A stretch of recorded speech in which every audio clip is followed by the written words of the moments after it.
If you look at your watch wherever you are in the world today, it will tell you the time relative to here in Greenwich. Greenwich has been the centre of the world's time since 1884, but before this there were no international conventions for how time was calculated and no coordination between towns and cities, which made making things like train timetables pretty difficult. Towns would calculate their local time based upon the sun's movements using different instruments, so each city would have a different local time.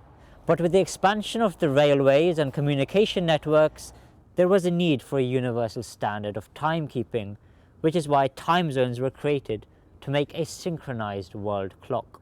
Bristol is 10 minutes behind London, so in 1840 stations were told to follow London time, which became known as rail time.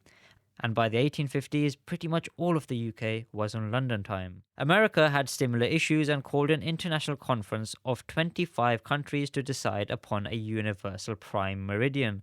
Greenwich was already a trusted source for timekeeping, and 72% of the world's shipping used it to synchronize their clocks.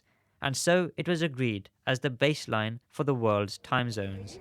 I'm walking on the line which divides the western and eastern hemispheres of the world, longitude 0 degrees, also known as the prime meridian. It divides the east and the west, just as the equator divides the north and the south. The time goes forward every 15 degrees or about 1,000 miles east of here, and an hour back if you're travelling westward. And this is all based upon the sun's movements.